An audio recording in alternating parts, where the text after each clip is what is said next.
Welcome to the NEPA Scene Podcast. We're coming to you live from Cole Creative in downtown Wilkes-Barre. I'm Rich Howells. I'm the founder and editor of NEPA Scene. And then this is where I usually turn to somebody else for them to introduce themselves, but we're alone again tonight. But that's okay, because we have a great guest and we have plenty to talk about tonight. Our guest here is Rick Gillette, who's the singer and guitarist for Scranton pop rock band Nowhere Slow.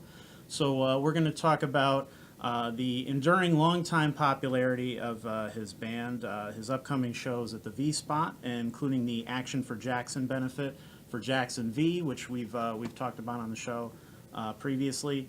Some Scranton Parade Day craziness, as that is already upon us before we know it. Making a living as a working musician, the local music scene, all kinds of really good stuff. So we want to hear from you. We want to know what you want to hear about. So please join our conversation. Leave your questions and comments right down below there, and we'll address those and get to them later in the show. The show is so much more fun when we hear from you guys and we hear what you want to talk about. So if you have questions for me, if you have questions for our guest, if you want to contribute to our conversation, disagree with whatever we're talking about, by all means, join in, and we'll get to them at some point in the show. So now, before we get to the interview, we have some beers to drink from Beer Boys in Wilkes-Barre. Now, they have 72 beers on tap, and they have a very special event coming up. It's their 18th anniversary, so they've been around for 18 years now, right down the street here in Wilkes-Barre. And they're going to have a tap takeover by Tröegs Brewing Company, which is based in Hershey. A lot of people know them for their Mad Elf and a lot of other really good beers that they make. So this Saturday, January 20th, they're going to have some limited releases, some scratch beers, some seasonals, some casks on tap. They're going to tap a cask of Nugget Nectar, which is a once-a-year beer. It's a really, really cool event. They're also going to have some bourbon barrel-aged Impending Descent. So if you like your beer strong and you want something to warm you this winter, then by all means come down. So it starts at 2, goes till midnight, but you want to get there early because a lot of this stuff will be tapped by the time you get there if you wait till later on in the day. And we'll be there as well. So if you see me, stop by and say hi, because it won't be weird or anything like that.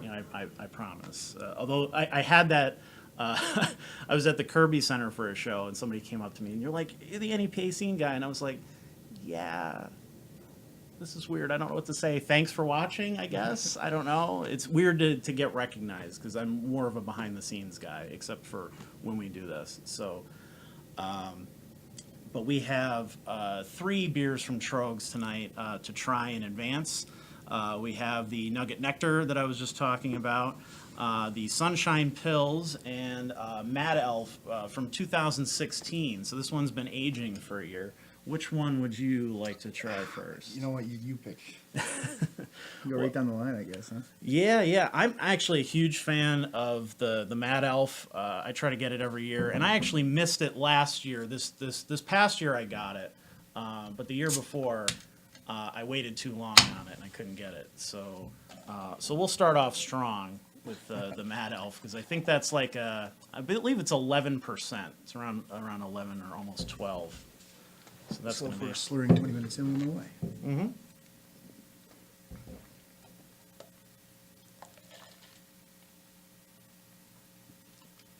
Forgot how big the head is on this thing.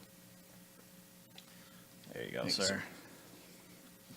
So this has cherries in it and all that good stuff. It's quite strong, but it's quite good. Thick. It's exactly what you want around the holidays, I think, anyway.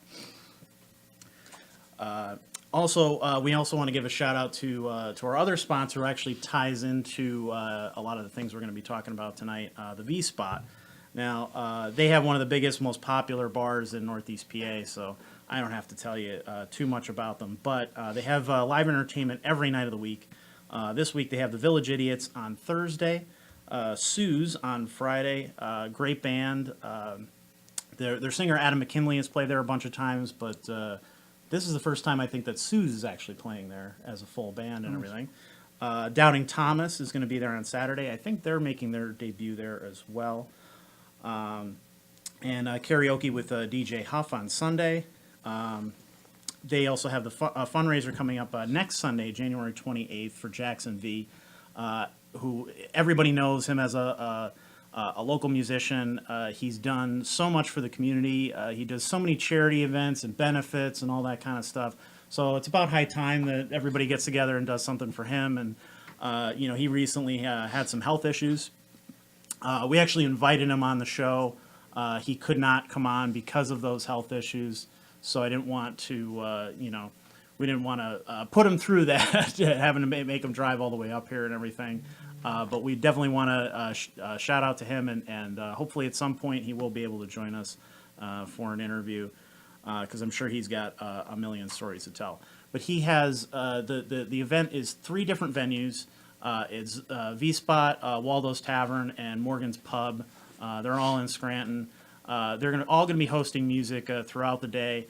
There's tons of local acts, including Nowhere Slows, playing at the V-Spot in the afternoon. 3 o'clock. Right, 3 o'clock. And it's $5 at each venue, or $10 for the jumper pass for all 3. So you definitely want to check that out. It's definitely worth it just for the value that you're getting, because you're seeing so many good local bands. But on top of that, there's going to be raffles and all that kind of stuff too. So we also want to give a shout out to one of our other sponsors, the Keys in downtown Scranton. Their open mic is on Thursday. Peculiar Culinary Company will be returning on Friday. A lot of people saw we posted the food that we got. They're opening up a slurp shop, which is with ramen noodles and stuff like that. And it's a lot fancier than it sounds. If you look at our page and you look at the pictures, it's actually pretty great food. That shop is opening up on Penn Avenue. Hopefully sometime next month. We will have them on the show at some point to talk about it. But in the meantime, if you want to try out the food and see if you're going to like it, the Keys will have that on Friday. They will also have some music later that night. Das Black Milk and Video Beast from New York City.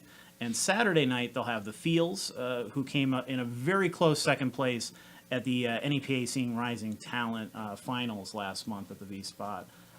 That was a great time. They put on an incredible performance, and it was like it was down to I think it was literally a point between them and the winner. So they did very, very well. Definitely worth checking out. So, and well, Brittany might be on her way. So we'll see. We'll see if she makes it by the end of the show. So, all right. So let's get to our guest. So, Rick, what have you been up to lately? Just playing as much as possible, I suppose, Which is pretty much your MO for the last 20 years or so. Yeah, if you want to put an age on it, yeah. I suppose. It's been a long time, but. Yeah, I don't mean to make you feel old. No, not at all. I know I'm old. I feel it every day. The show. Let's see. Your first gig was 1997, I believe. I was reading. Yeah, probably in high school. So that was our first gig as Nowhere Slow. Wow. Yeah.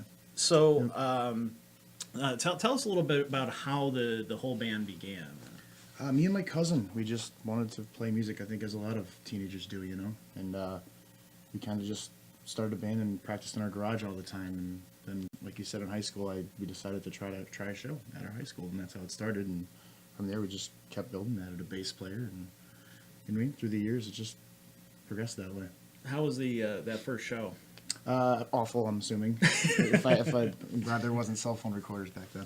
Yeah. But it was bad. It was just me and him. There was nobody else. It was just me playing guitar and him playing drums. I think we knew 7 songs, so.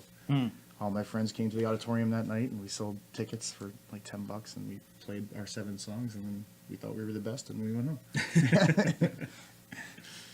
But so that's how it started, and then you got more friends from high school that brought on a bass player, and then another guitar player, and I think, but the version of the band that you see now, like actually doing it, like if you call it professionally, whatever, I think it was more like 2002, I'd say. So obviously you've changed members and stuff over the years, but you stuck with it. Not really, yeah. I mean, but actually, the core of the drummers really the only ones we've been changing around. Like me, Will, and John have been together for going on it'd be like 12 years now, I think, with Will, and 11 with John, something like that. So I mean, it hasn't really changed much, and to me, that's really the version of the band that was the band when we really got started anyway. Right. At least doing something halfway decent. So for the most part, yeah, we just kind of swapped out drummers here and there, but it's been the same three guys.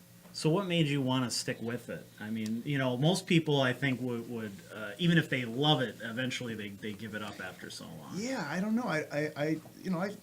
I'd be lying if I didn't say it wasn't taxing sometimes like that. Sure. Traveling, especially now we travel a lot more than we used to and doing that stuff. So yeah, it does feel like a job sometimes, but I just don't think I could ever put it down. It's just that itch, Like if I could probably put it down for a year and then I'd be like, I missed that so much. And Right. yeah, I was kind of making a joke the other day. I'm like, I think we might be one of the only bands around that hasn't taken a hiatus at all. We just haven't stopped. You know what I Right, mean? that's true. But I don't know if that's a good thing or a bad thing. We're just outstaying our welcome or what. But I don't know. Well, obviously not. I mean, you guys are still able to pack a room. Yeah, you know? I mean, it all depends. It's not, it's not like it used to be. I don't know if there's really followings anymore as much as it is. You talk about the V spot. Like we play the V spot, it's usually very busy, but people want to see us at a place like that. I think It's a Right. combination of things. It's the atmosphere of the place and everything. Because we could play you play around here 8 times a month. Nobody really wants to come see you 8 times. I mean, so they usually pick and choose where they want to come see you. But Right. and that's probably why we travel a lot more too now, is that you get to play in front of different people. You travel to the vacation areas, you're playing in front of new people all the time, so it feels fresh. Now, what is it like playing down somewhere like that versus playing one of the local bars? Well, we around the local bars we play a bit more of what we typically listen to or like to play. I would say, not that we don't like playing the pop stuff, like the real extreme pop stuff. We do, but if we travel, we basically have to cater to the venue. You're playing a place like Secrets, you got to play all the pop stuff. You know what I mean? If we play the V spot, we typically throw in a lot more of our rock, more of our stuff that we like at least. So yeah, I mean it's a little bit different, but we have fun doing it either way. Now, is there as a cover band who also has originals and stuff too? Is there any sort of stigma in the local music scene if you're playing covers or if you're getting paid on a Friday and Saturday night to play those songs versus trying to do originals all the time? I think there used to be, but I feel like that everyone that's doing originals. I mean, we still are writing. I mean, we haven't put out an album in 7 years now, but I think everyone realizes that you have to play covers to kind of. Right. I mean, you don't have to. Don't get me wrong. You definitely don't have to. But if you want to make money and do this all the time, you have to. Right. To at least even try to get to the point that you're playing your own music for a lot of money, which obviously we all know now that's a lot harder to do than it used to be to make a living playing your own music. But Right. so yeah, I mean, I don't think there's much stigma anymore. I think it definitely used to be. You know what I mean? Even I myself, when I was younger, before we started really being a cover band in bars and stuff, would always shun that and be like, I don't want to play other people's music. I want to write my own and do this. And then I realized how hard that was to Right. break through or do anything like that. That we realized, well, at least we can play music. Maybe we're playing other people's music, but we're getting paid for it, and we can still get to play music and get to write and have both venues open to us. Right, exactly. Like I that's how I always saw the site too. I'm not always writing about things that I love to write about or I absolutely want to write about, but I think they're things that are going to interest the viewers or interest the readers and things Absolutely. like that. And you have to do that so that you can get to the stuff that you want to Absolutely, write. yeah. And for the publication to survive. If I only wrote about the stuff I want to write about, it would just be such a weird little site with Yeah. a very, very small following.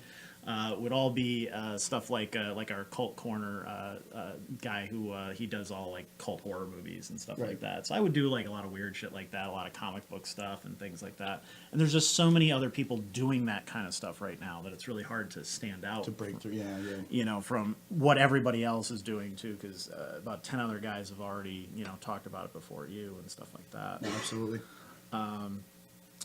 But you guys have 4 albums under your belt now? Yeah, 4. Yep, we do. I don't count the first one because it's that bad. The second one's not much better, but yeah, we do have 4, and we have probably like 50 quarter songs I would say right now, like just half written stuff that we keep trying to get to. That's kind of the other bad thing though about the cover band thing is that sometimes if you're doing it too much, you kind of can lose track of, we started doing the cover thing so that we could write our own music and still be playing music, but then we got kind of so busy that it gets put off to the side sometimes, which Sure. kind of stinks. But me and John are usually the ones that are writing the songs most of the time. So me and him have been at least getting back into that recently, and that makes me happy that we're trying at least to make the time. But Now, how has your music evolved over that time? Because obviously, you know, if you're a little embarrassed of where you came from, I think, and everybody Yeah, is, I think you know, so, I mean, yeah. I would never want to read the stuff that I used to write as a teenager, and read that now. It would be awful. Even when I just started as a journalist, you know, like I wouldn't want to read that now as opposed to. Yeah, to me, the maturity, especially music, is focus. It seems like if I did listen back to the stuff that we had, you know, put out in 2000 or whatever, one or whatever it was, it's just there's more focus. I think now. I think as you age, that just comes with the territory. You know, it's just more mature. You know, everybody says that about writing, and is that you get more mature as you mature, but it's the truth. You know, more focus. You kind of know what you did wrong. Obviously, there's a record of what you did wrong, and not that you're going to make anything perfect now, but you know, it's all lessons. It's all progression. You're always going to keep getting a little bit better at it. I would hope at least. And I mean, you're not the same person you were. No, exactly. You know, Oh yeah, when well you're- that absolutely, yeah. Yep. You know, nobody is. Yep. Well, are you you're a dad now? I I'm believe? not a dad, but You're not a dad yet? I'm married. You're married. Our guitar player John has 2 children though. Okay. So, yeah, he's the one with the kids.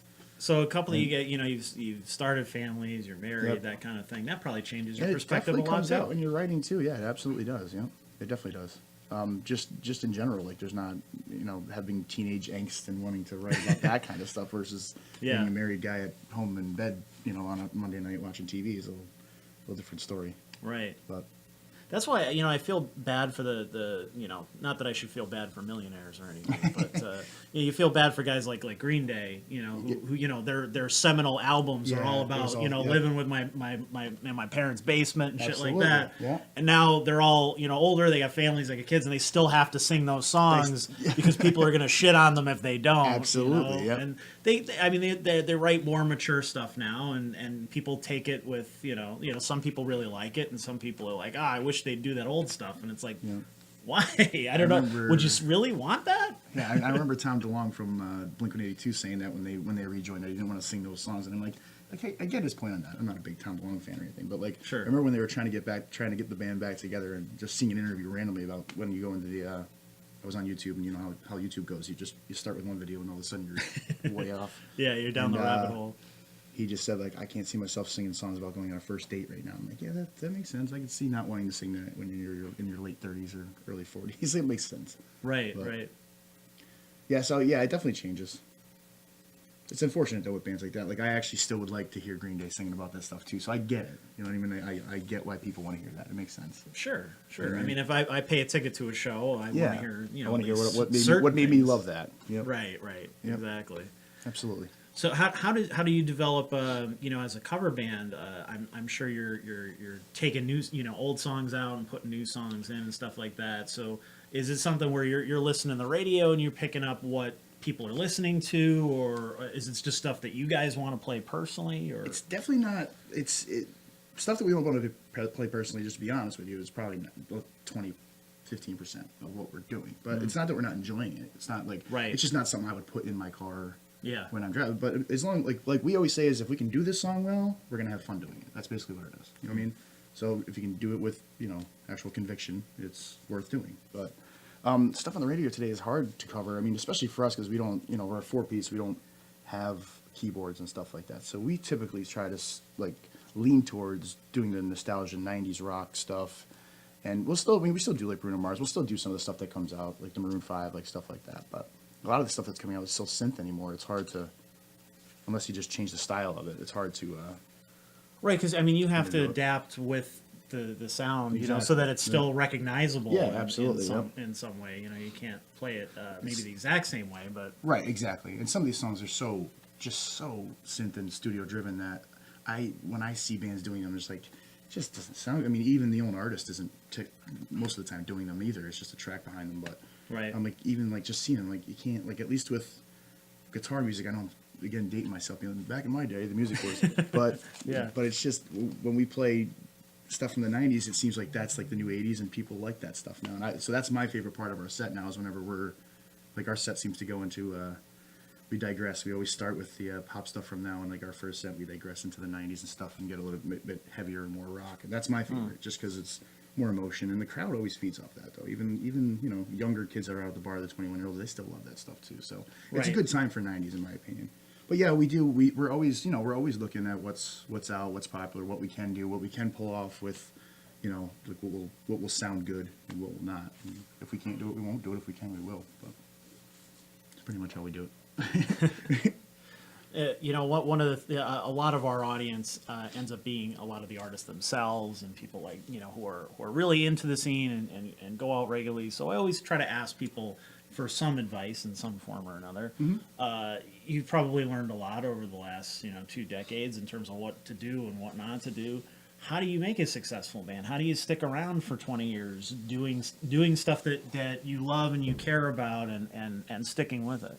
That's basically what you just said. Sticking with it to me is what it really is about. Like, to me, like when we started as a band, we had you would call a following. I think like we had people that would come see us, no matter where we played, no matter how we sounded, though too, because they're our friends. And when you're 21, you got a lot of friends. You're not married. You don't have kids and all that stuff. You know what I mean? It's right. You're out partying. And your friends want to see you play, and that's great. And it's so much fun. And then when you get older, but you can still, like, people tend to give up. That's when I see when bands break up and give up. Is when, like, they get past that point, they're like, well, no one's coming out to see us. Well, then that's when you got to change your business, and your business needs to be like, where can we play in front of people and still do what we do? Because you don't have to give up. Like, that's why we started traveling. Like, if we go to play in Key West, Florida, which we do, like, we have a new crowd every night in front of us. They love it. It feels like we're 21 again. Like, they're all into it. Like, yeah, all of our friends are married now. They're not going to come see us play on the weekends. They have kids. You know what I mean? So that's where I see most bands stop, is when they see a drop in their local shows. Right. But trying to, I mean, do whatever you can. I mean, this from a band's perspective, that's what we did. We did whatever we could to get out of the area, and it took just taking crappy shows with for no money, like one time, and then they like you and they bring you back in, and they just keeps spiraling out. And you know what I mean? Now we're pretty much booked every summer, all summer and winter too. But I'm saying, like, our summers are just all traveling, and we're doing okay, you know. But so that's what we're always trying to do. Just keep going out a little further, a little further. You know, that reminds me of, you know, speaking of you know, interesting gigs and doing things, you know, a little different and stuff like that. It might have been the first time that we met was through Matt Morgan'Z. Was doing an event. Yep. That was talking about sound waves and things like that. Yeah, yep. You played a couple of songs in front of a classroom of kids. That was an interesting experience. Yeah, I got a funny story about that. I feel like time has passed enough that I could tell the truth on this. I hope. Absolutely. I think I hope Matt's watching. I should have tagged him in it. But yeah, he called me up. I forget how that worked out. How he even got. No, he messaged me on Facebook, and I didn't even know he was in high school at the time or whatever. And he just said, like, I have a class, and I at first thought it was like college or something like that. He's like, and he just said he was a fan. He wanted me to come in and play. I'm like, okay, cool. So I get there, and I'm playing in the classroom or whatever. And apparently he had told the teacher that I graduated with a sound degree, and that's how he got me to get into the school. So all of a sudden, he never told me that. So the teacher started asking me questions about sound waves and stuff, and I'm like, yeah, okay. No, I had no idea. I was shitting my pants. I'm like, oh, man. Oh. But, yeah, that was funny. That was great. I was just talking to Matt, too. That's funny. Yeah, it's actually, 'cause I was talking to Vinny, and I was like, you know, I'm gonna try Rick, and he was the first person I thought of that would have your number. Yeah. Yep. That's how I got your number. Nice. Yep. He actually still, you know, shout out to him and his business. He hosts NEPA Scene. You know, him and Highway 81 and a couple other websites, and Yeah. you know, still works with our photographer Jason Reedmiller. So if you're ever wondering who is behind the scenes, you know, making sure that the site is up all the time, and you know, me texting him at all hours, because we have a lot of, like, we'll have an article that will maybe do really well, and then it'll kind of die off as all things do. Yeah. And then 6 months later, out of nowhere, somebody somewhere on the internet, maybe in another country, will find the article and share it all over again. And so then in the middle of the night, the site will completely crash and go down. Oh, no. Like, there was one time, one of our columnists did an article on Kiss, and was talking about just his experience, you know, going to Kiss shows and then bringing his kid and kind of passing it off to the next generation kind of thing. and Kiss themselves, the band, shared it on their social media pages. Oh, wow. It completely destroyed the website. Yeah, it's awesome. There was like a full day where we just could not get the site to stay up. No way. Yeah, it was crazy. It's a decent problem to have, though. Right? Oh yeah, yeah. And I'm certainly not complaining. Yeah. Anytime Gene Simmons wants to throw us a bone, by all means, you know. So that it was pretty cool, but it was strange. But I digress. So one of the other. What would you, speaking of what the band has been up to and everything, what would you say is one of the reasons that the band is able to stay popular and still, interest people in pack rooms and stuff like that? Because that's something that it's always hard to grab people's attention and keep it all the time. Yeah, I mean, I think, I don't know. I mean, I wish I had that answer. I mean, I think I know a little bit. I mean, we do, like I said, we do play a little bit of a different type of song, especially locally, than other bands do typically. Mm-hmm. We play a little bit of reggae, like a bunch of Sublime reggae, stuff like that. So, like, even, younger kids that are coming out to see us in their early 20s or whatever, like that music, we're pretty much the only ones that are doing it. Right. I think. I'm pretty sure we are. But, so, like, yeah, I mean, we're still getting, some new fans around here, and that's always nice. But, like I said, more or less, it's not what it used to be around here. Like as far as for us, I'm saying, because of our age and that we're just older now. But traveling to us is what really keeps us going, just because it's not, like I said, it's not like it used to be. That's we obviously, because of our name and everything, we talk a lot about the music scene and the local scene and stuff like that. And, that's something you hear quite often, especially as we get older, is, oh, it ain't what it used to be, and I wish it was like it was when when the Metro was still open. But I heard that when I was 22 yeah, from the other people. Exactly. Yeah. You continue to hear that all the time and don't realize, like, that's been repeated about 10,000 times, and that everybody feels that way. And I think people misattribute that. I think they think that it has to do with outside things. It really has to do with themselves, where it's more about them getting older.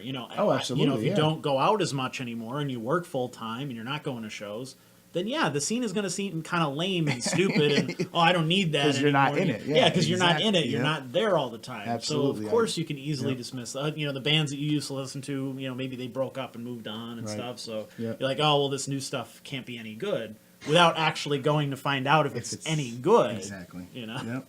So is there people that you see now that you like or you would recommend? Yeah, absolutely. There's so many. I think the scene is, if you're talking about the scene as far as local bands go, I think the scene is on an upswing. I think there's a lot of really popular bands out, like friends and I would agree. Younger kids, like a couple of bands that I've seen. I mean, I don't get to see bands very often because I'm playing a lot, but we played a show with Black Tie Stereo. Those guys are drawing crowds, like drawing all the what I mean, the young kids. Like that's what a scene needs. And a band like Lightweight, good friends of ours, they do a great job with that as well. Like, and I've heard of other bands that people have told me, I haven't seen them, but I've heard of other bands that are just drawing really good crowds, and they're bringing young kids into a bar to see live music, which is awesome. And I think there was a very stagnant time where that was not happening for maybe like the last 6 or 7 years, where I was like, man, I would even turn to our guys, like, I'm just like, there's just no new bands coming out. Like, is anyone starting a band anymore? And then all of a sudden it seemed like they started popping up. And I'm like, yes. Because that's what the scene needs. If one band does well, it always benefits everybody else. Right. So I always hated rivalries with bands. I just think we should always be encouraging each other. Everyone should be, because the better the scene is, the more work everybody else gets, and the more people want to go out and see live music.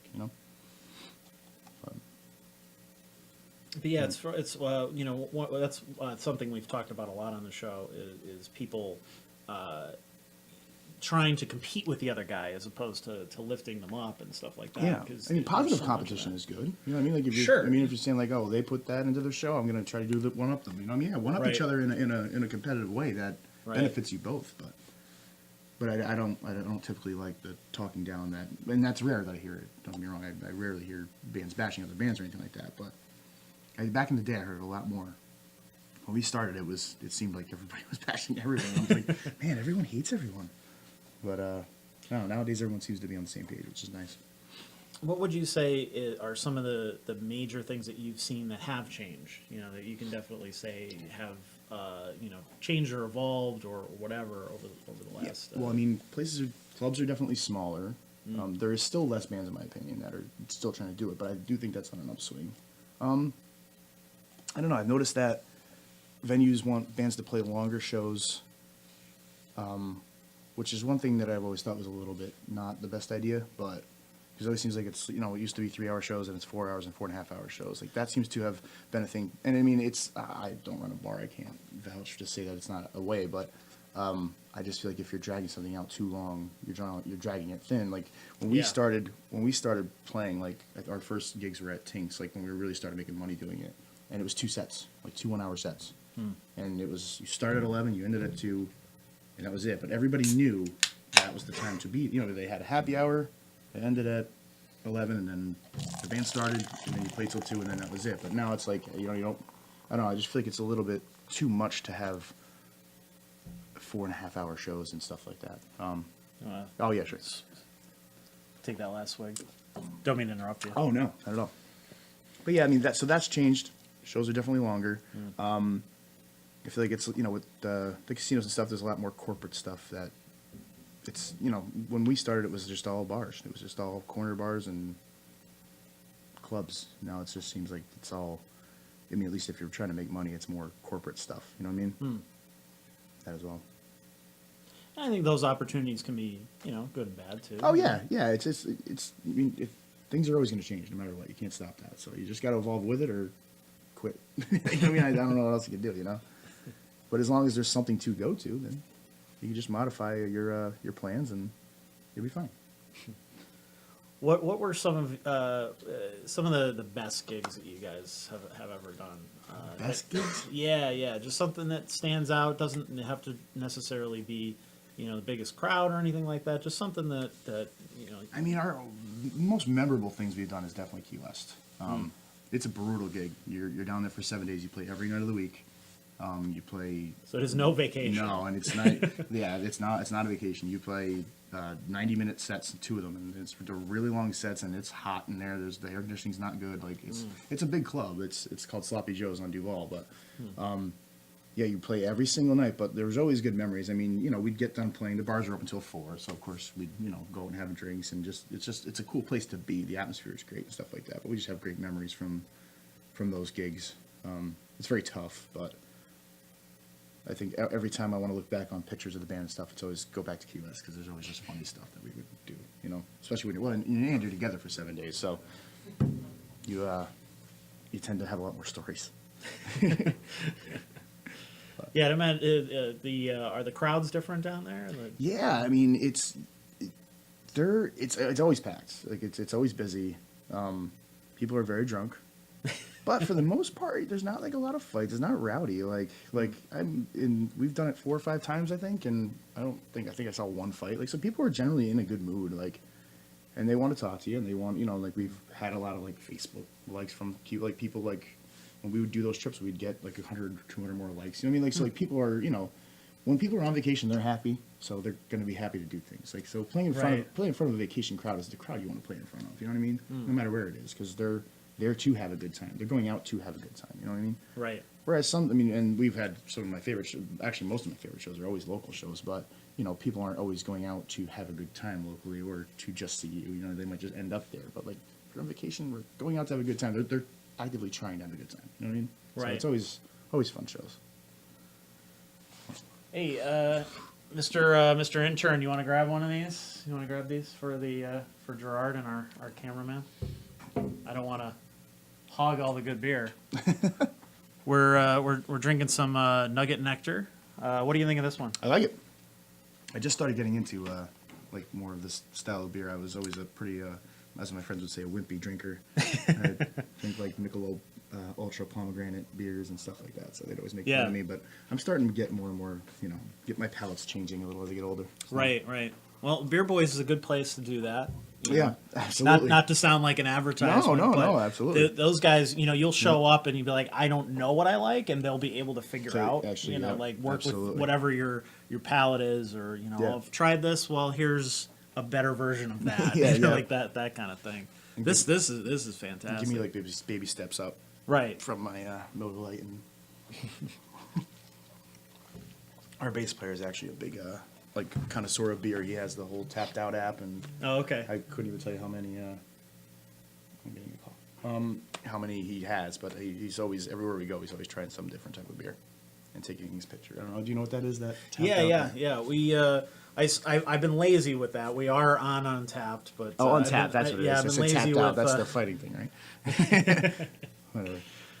But it's a cool app, and you can keep track of all the stuff that you've tried and stuff. Because after a while, it kind of runs together. It's like I don't know what I had and didn't have, So it's a good way to like keep track of what you're drinking and stuff nowadays.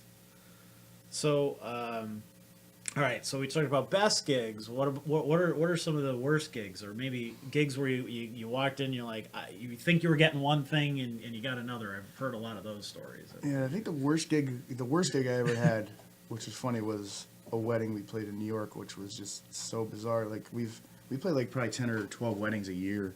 Never had a problem. And then this guy, it was really weird. We got to the wedding and he gave me a list of songs, and I specifically had the emails. I'm like, we can't play these songs. Like they were crazy. Like he gave it to me like a week ahead of time. Like, we can't learn your list of 30 songs. So we bring a DJ with us, so I'll have the DJ play them. And he said, okay.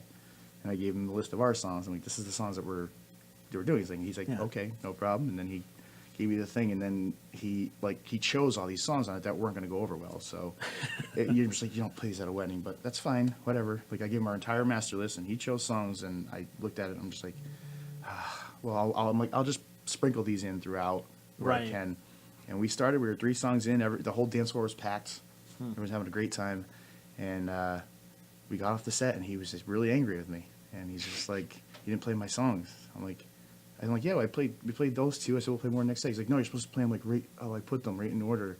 And he was so angry at me. Like, it was the most stressful thing ever. So like the next set, we literally played his set, and I promise you, everybody left. Yeah, I'm dead serious. So it was kind of validating, but it was also stressful because I never want to ruin someone's wedding. That's the Sure. I always try to do whatever the heck we can do for a wedding. Yeah, that's a lot of pressure. I could not talk sense into him. I'm just like, everyone's gonna leave your wedding. I'm telling you, like, it's not. And he got what he wanted. That was probably the worst gig, though. One of the worst.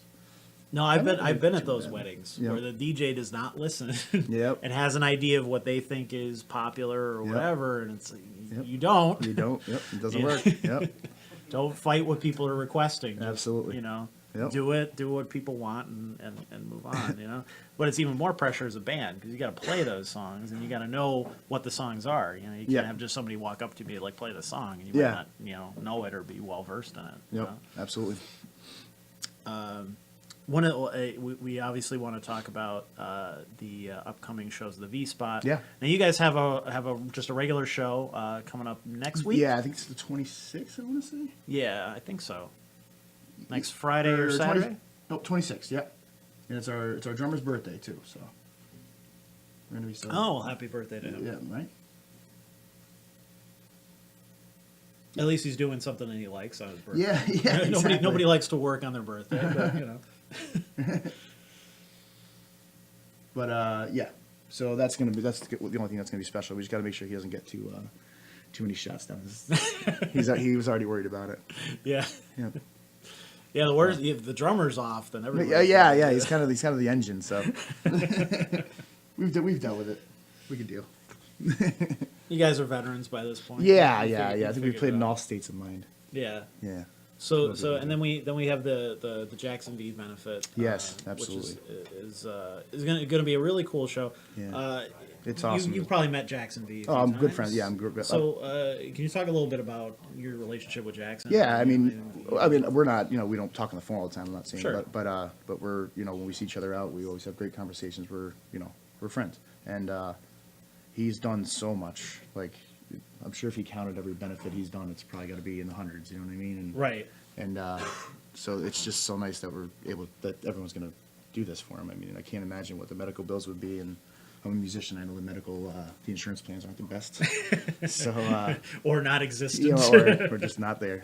But yeah, so I'm hoping that it's a great turn. I know it will be. I know everybody will come together for him. But I just saw him recently, actually, at one of my shows a week ago. He stopped out for just a little bit, and he's looking better, a lot better. And I don't know. I'm hoping we can at least help him out as much as we possibly can. Yeah, I know he was. This was not his idea. He didn't want to, have anything for him and that kind of thing, because that's the kind of guy he is. But it's cool that everybody got together and absolutely. did this for him and stuff Yeah, like that. he's a great guy and a fantastic musician too. He's a great singer. I always, whenever I do get to go out during the week or anything like that, and I show up and Jackson's playing, I always turn to my wife and go, "Yes, thank God." 'Cause I'm just always happy to see him because it's always a good show. Yeah. Yep.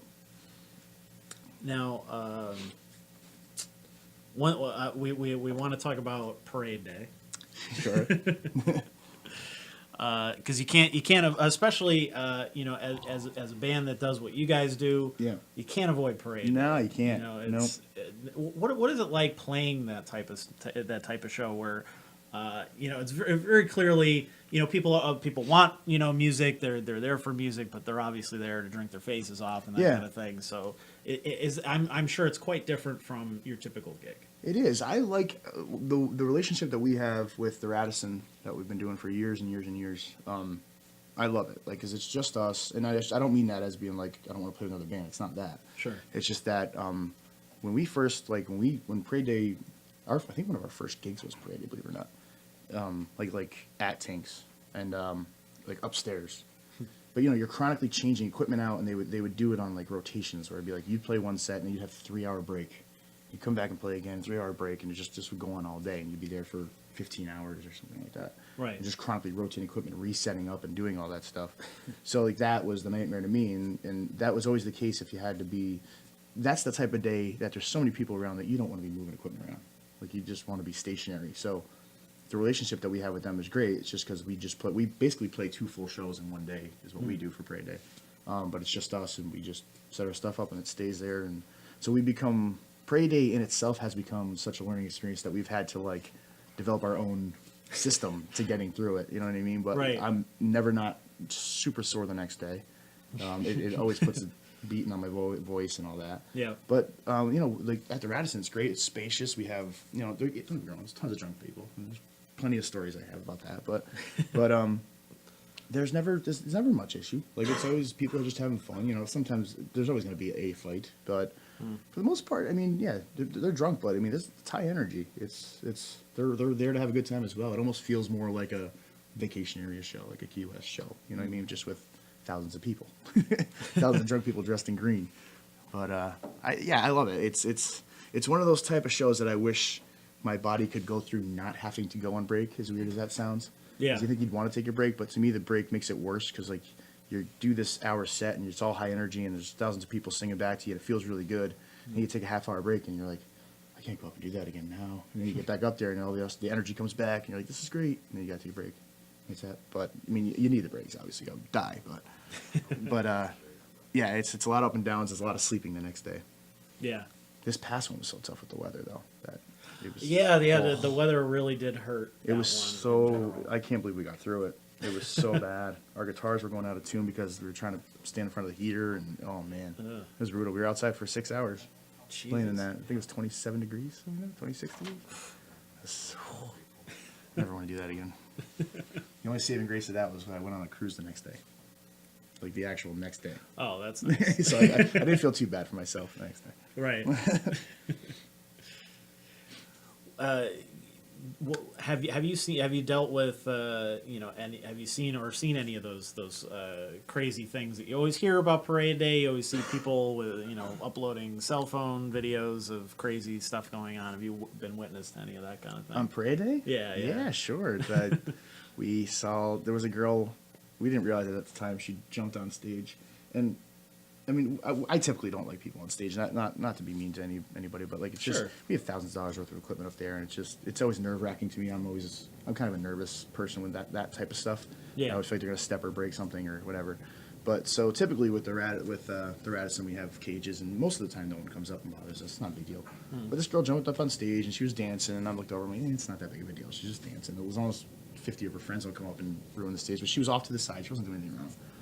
But I saw everybody laughing, and we didn't really realize what they were laughing at, but she had apparently wet herself because she had wet going between her legs, and she apparently was so drunk she did not realize that and just decided to dance and show however many people in front of us there. I mean, at one time it was probably at least 1,000. And do that.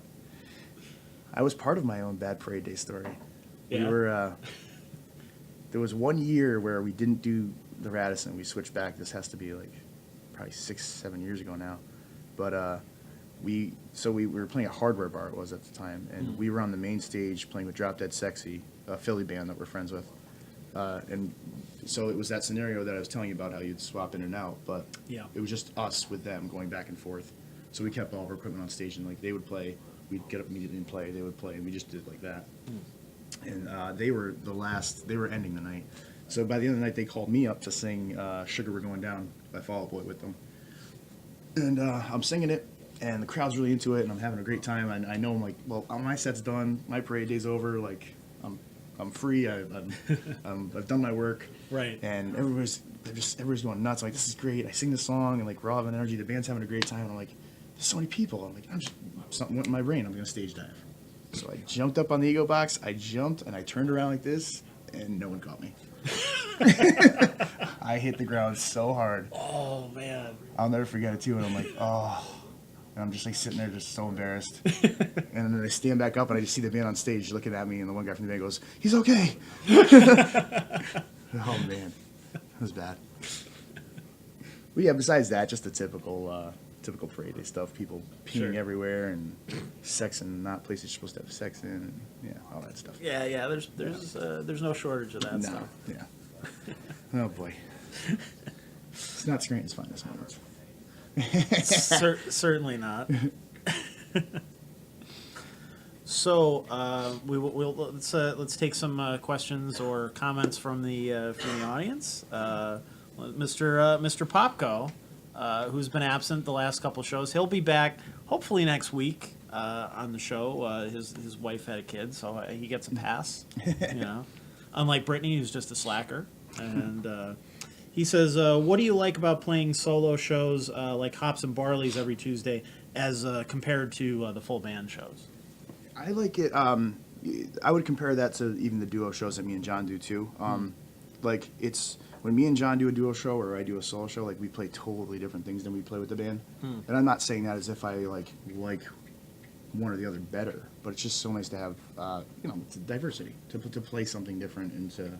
You know what I mean? So I need that separation. It's nice to it's nice to go all weekend with the band. If we're away doing something, we play 3 shows in a weekend, and we played those same songs over and over again. Then I get to Hops, and I'm like, oh, I'll play these songs now. So it's the diversity that keeps it going is nice.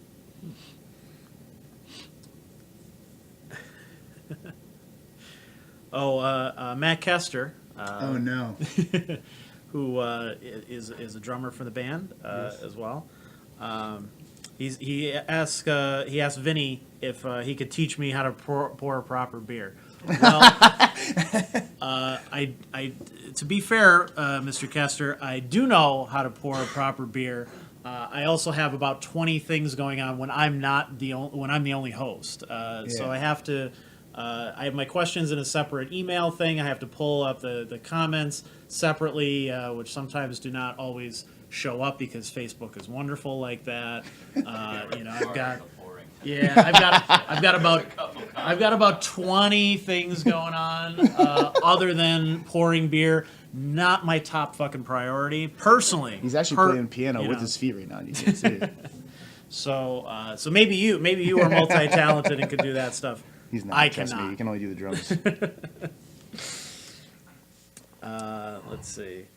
So, Jackson Vee commented. He said, just popping in, saying hi. Awesome. Thanks for the shouts. Hope to make it on a future podcast. Nice. He also is bashing my pouring skills. That's fine. I thought you did pretty well in mine. I can take it. You gave yourself some head, but yeah, I gave I'm like mostly head and a little bit of, which I'm disappointed because the Nugget Nectar is really good, and then I gave it to these ungrateful bastards who are drinking it all on me right now. So, Mr. Vinny, who goes by the name Rock Han on Facebook, which is awesome. Yeah. Very very clever, Vinny. Much appreciated. So who is the better dancer, Rick or Johnny Superstar? Ooh, that's a good question. Johnny Superstar's got the moves. I think Johnny Superstar. Yeah, I think by name alone. It is, yes. Yeah. That's Vinny's pet name for our guitar player, John Ganjar. And our producer, Mr. Gerard Durling, who's his favorite beer tonight.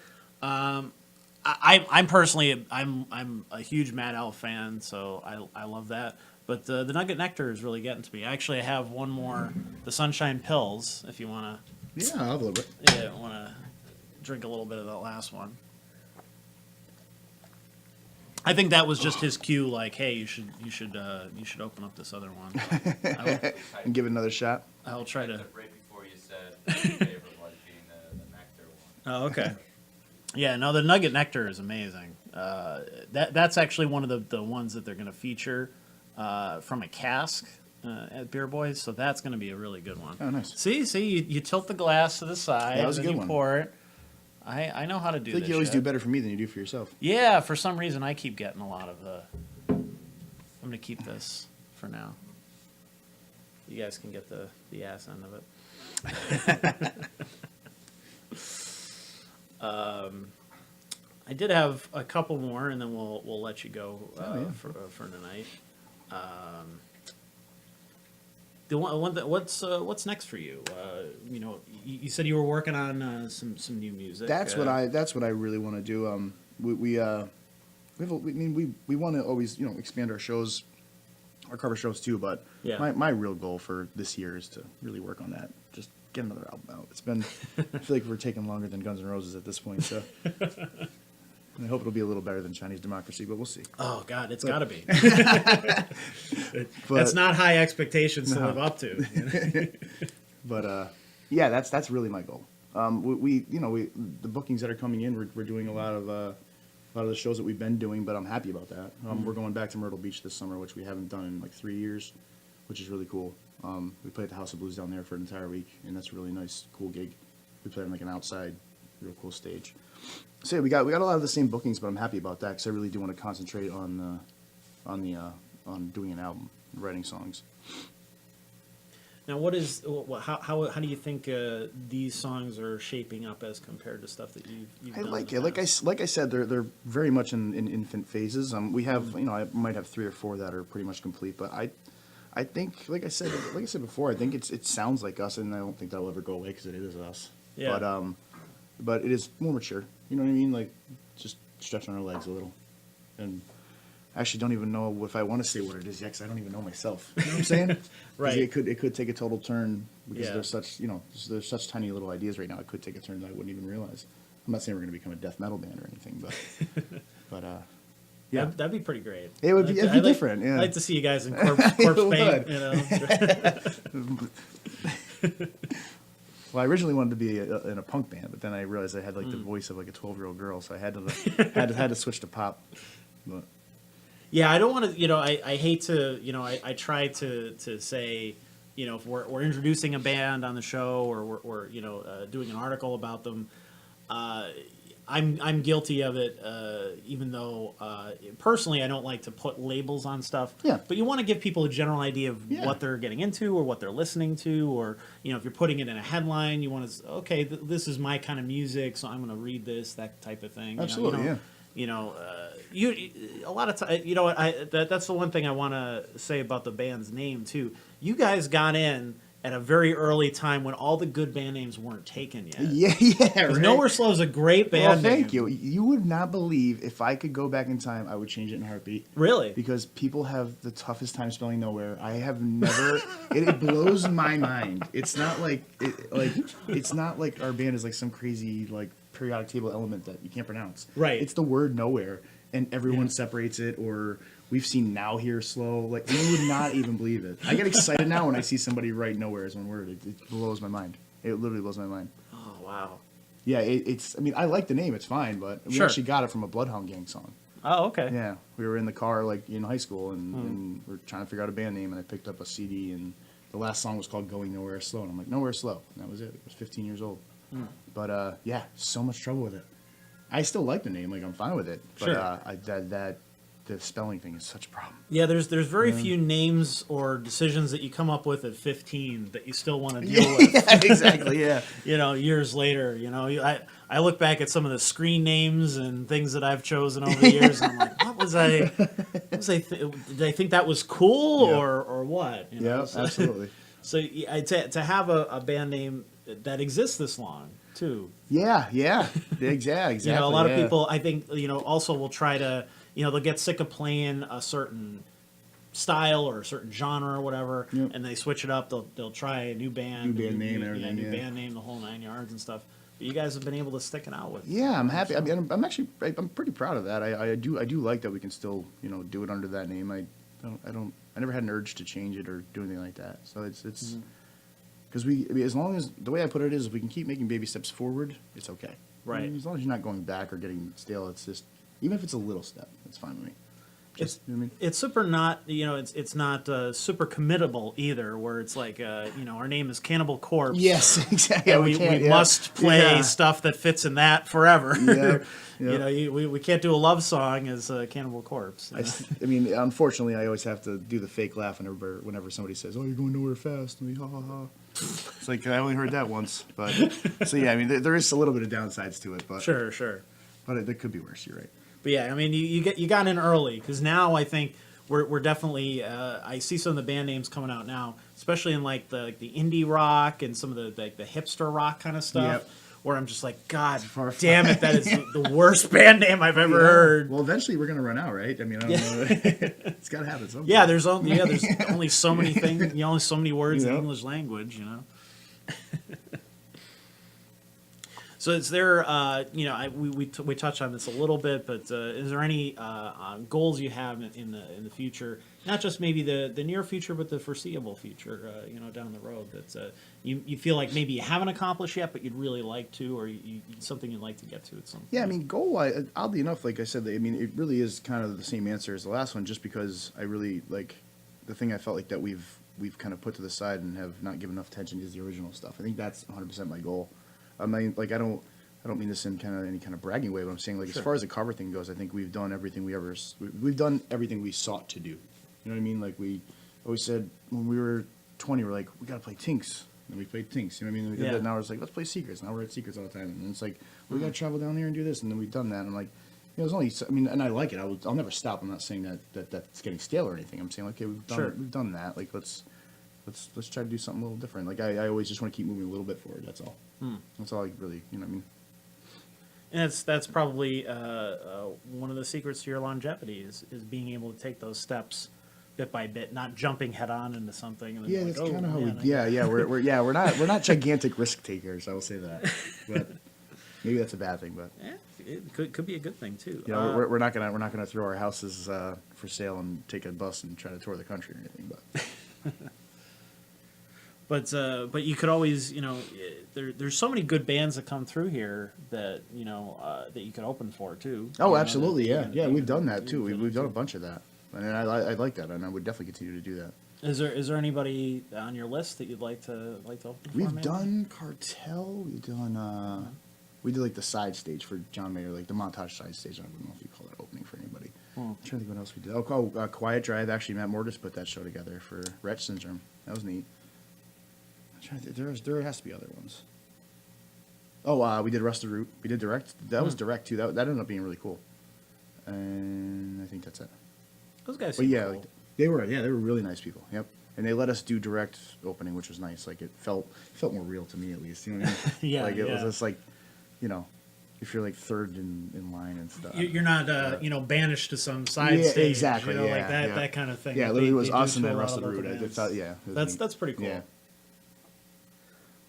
We do have a couple more questions before we go. Sure. Rob Alapek says, "Why do you think live music today draws are so much less over the years? There are many great local bands out there, and people don't seem to care." No, I mean, I think it's everybody says this, but I think there's just too much to do these days. There's not, you know what I mean? It's just terrible to say, but like, there's so much entertainment everywhere. I think Right. it's a different, like, when we were playing at Tinks when we started, there wasn't just smartphones at all. Yeah. There was, like, everybody wanted to go out and see bands. I mean, but I don't think that means that the scene is dead or anything. I'm not saying that in a negative way. I just think that people need to adapt now. I think they are, and find different ways. Like people are putting, even just people like putting their own, like going Facebook Live and singing songs. I mean, I think that's actually really cool. Like people should continue to do that stuff and make like cover videos. Like if this is the medium now that people need to go to, like, do it, and then they'll come out to shows. Like, if you know what I mean, I don't know. You got to find different ways now. I'm not saying I know all the answers, but that's. Yeah, it's seems hard. to be. You have people don't even want to go to the theater to see a movie anymore. Yeah, You know, exactly. You have Yep. Netflix and everything else. Yep. We talked a little bit about that last week because we had a filmmaker on here whose movie that he executive produces is going to be on, is on Netflix, and Yeah. it's different now. Yep, It's, it is. Yep. It's a different world. It's not necessarily, there's good and bad to that. Yeah, and there always is. Yep. Exactly. And the people that don't adapt seem to, fall to the wayside. It's just, you always got to. It's almost as if you have to see it coming somehow. You know what I mean? Right. And find a way to do that. Like Blockbuster did not see that coming in the movies. No, they certainly did. And I could definitely say that as a former employee for Blockbuster. I'm glad I got out of that business when I could. Not a great business plan, especially because they had the ability to buy Netflix in its yeah. infancy, Yeah. and they didn't do it. Yep. They made the decision not to do it because they thought, no, people like going to the store and picking Do you watch out South a Park? movie. Did you ever Yeah. see that's a great episode. Yep. Yeah, not the best business decision in the world. Vinny says, think of all the activities you two could be doing if you had wireless headsets. I haven't seen those versus something. I think I have one of those. I should have brought it. Let's see. Yeah, Matt Kester, I know you're busting balls. It's totally fine. You can completely make fun of me on the show. I totally am not offended whatsoever. Thank you for being a judge, by the way, for our final showcase last month. That was a lot of fun. Landley Birkland Jr. or Senior says, can't wait to record my band's album and get out there and play again. Nice subtle plug there. Except you forgot one thing, Landley. Well, what's the band's name? You got to throw that in there. If you're going to throw a subtle plug to your band during somebody else's interview, you totally have to throw your band name in there. Okay? Maybe the link will be coming shortly. Yeah, I'm sure it'll be in the comments at some point. But all right, well that's about it. I think we've reached the end. Is there anything else that anybody wants to get in before we close out the night?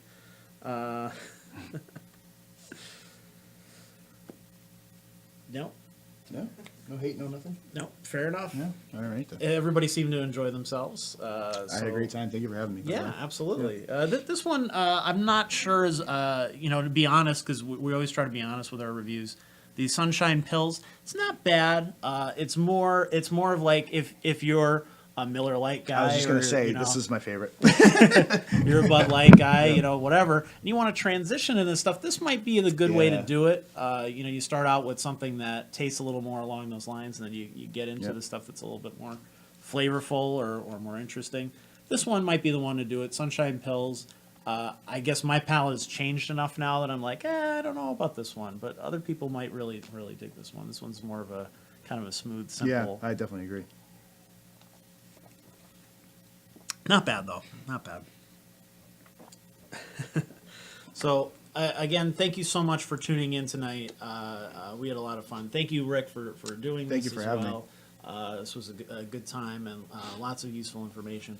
Please, if you enjoyed the show, if you like the show, please like, comment, share, all that good stuff. Get this to other people. I don't know if you guys saw recently, Facebook has yet again changed their algorithms to make it 10 times harder for everybody, especially small publishers like us, especially local bands that Nowhere Slow and other bands that we've talked about on the show previously. It is so much harder to get that information out to people because for some reason they think that you want to see more racist comments from your drunk uncle on Facebook. And so they're focusing more on shoving that stuff in your feed than they are stuff from us. Even if you subscribe to us, even if you like us, you're still seeing less of our posts than you really want to. So please share it because that's going to get it out to more people. Because if you're sharing stuff, they're going to put more of that stuff in people's feeds. So please let people know about the show if you enjoyed it. And if you'd like to see anybody else on the show, if you know a local band, if you're in a local band, if you're a local artist of any kind, we want to have you on the show. Please be sure to let us know who you want to see on the show, so we can accommodate that in the future. But thank you so much for tuning in tonight. We had a great time, and we will see you next Wednesday, 7 to 8 p.m. Right here on Facebook Live. We're also on YouTube. You can download the audio versions as well, SoundCloud, iTunes, all that kind of stuff. We're pretty much everywhere that you can find a podcast, so please find us on your media of choice and share it and let people know. Thank you so much, everybody, and have a good night. Thank you so much. Rick. Thank you for having us.